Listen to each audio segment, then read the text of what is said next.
forgiveness is for you. Oh, bless his name. And not the person you are forgiving. Forgiveness only frees you up. It does not remove the consequence for the one who has done you wrong. Now, that ought to make you feel good on tonight. Forgiveness is for you. It frees you up. But it does not relieve the consequences from the one who has done you wrong. Now, the problem is that we feel that our offender have gotten away with what he or she have done to us. In whatever shape or form the pain came in. When we say I forgive you, there's something on the inside of us that says I just let them off the hook. When we say I forgive you, it's something inside of us that says, well, I let her get by with that one again. Well, okay, he got by again. This is what imprisons us in the offense and disables us from seemingly being able to forgive. The issue is not how we feel about forgiveness, but having real forgiveness flow out of our spirit man. Won't you say amen? This is the trick of the enemy, to make us feel like that if I forgive them, I let them off the hook. You see, if he can keep us focused on our offender not suffering as a result of their treachery, it keeps us angry. It keeps us disgruntled and sickened at the sight of our offender. It keeps you plotting a way to even the score or even the pain, which makes us a ticking time bomb, a candidate for prison. Listen here now. Pain will make you hurt somebody. I hope I'm talking to some folk who know what I'm talking about. Pain will make you hurt somebody. Come on here now. That's why you said, Johnny, going outside. Now go ahead on. Go outside. Go outside. You know, that's why you have gotten in your car and you hit Highway 40 and you just drove as long as there was highway in front of you, because when you consider the fact of what that rascal have just done to you, except God to help me right now, and that right there, I'm going to hurt somebody. It's the fact that pain will find some stuff in you that you didn't know was there. I need to talk to some real folk in here tonight. Pain will uncover some stuff that you thought was dead and by now stinking. But you found out it ain't stinking because it's still alive. Pain will find out that you still know how to fight and cuss. I know I'm talking to saved folk in here tonight. Pain will make you reconsider. Pain will have you coming into covenant agreement with the wrong man. The devil will have you willing to do something. If you ain't careful, you'll consider everything the devil telling you to do. Pain has a way of doing something in you that God is calling for the total opposite of. The trick of the devil is to keep you focused on your offender instead of the fruit of forgiveness. The devil, realizing that forgiveness frees you to, number one, receive God's forgiveness. Number two, it frees your heart to be cleansed by God. And most of all, it frees you and gives you the ability to let it go. Oh, bless his name. It frees you, give the ability to let it go, let it go, let it go. Let it go means to forget it. That's what Paul says, forget it. Look at somebody, say, forget it.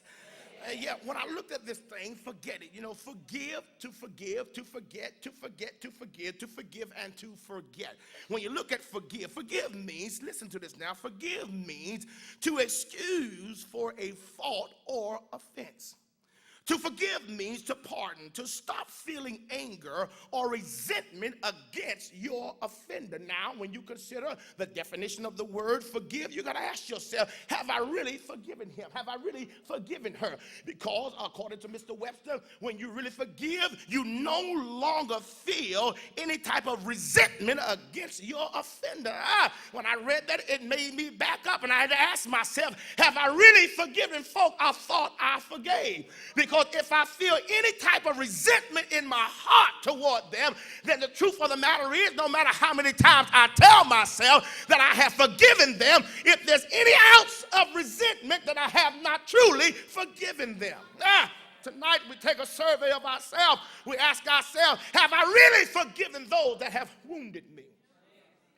Have I really forgiven those who have hurt me, those who have caused me to shed some tears? Have I really forgiven them for the pain that they have caused me? Well, when I look at the word forget, forget means failing to recall. Forget means failing to recall, to lose from the mind, to neglect intentionally. You need to catch the last word.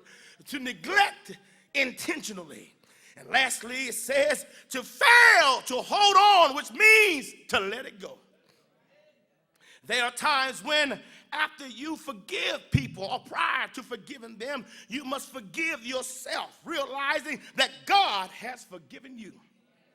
One of the problems we have with forgiving people is that we can't forgive them because we're holding on to stuff ourselves that we have not forgiven ourselves for. Sometimes we blame ourselves for the hurt that we receive from other people. Come on here now. Sometimes we blame, it's a strange thing how somebody can hurt us. And then we go back and sit down and analyze our hurt. And then when we get through analyzing our hurt, we come to the conclusion that we are the fault that they hurt us. Come on here now. That ain't nothing but a lie from the pit of hell. Anytime the devil will make you think that that person hurt you and it was your fault that they hurt you. That's a trick of the enemy.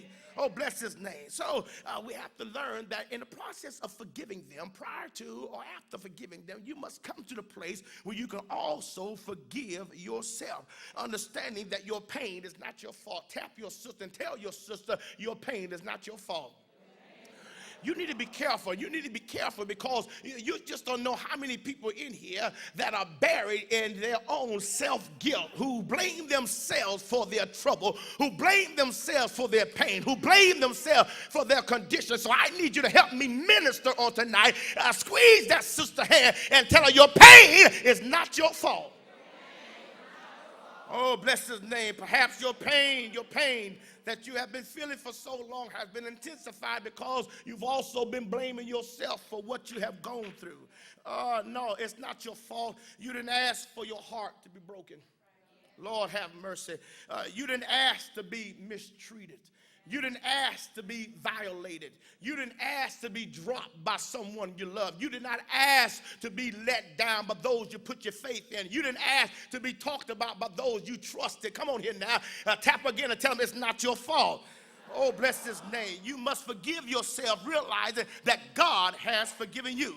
Letting go means it must be done in both directions. I said, God, what do you mean by this? He says, letting go means there must be a letting go in both direction as God does. You see, I'm told of a story.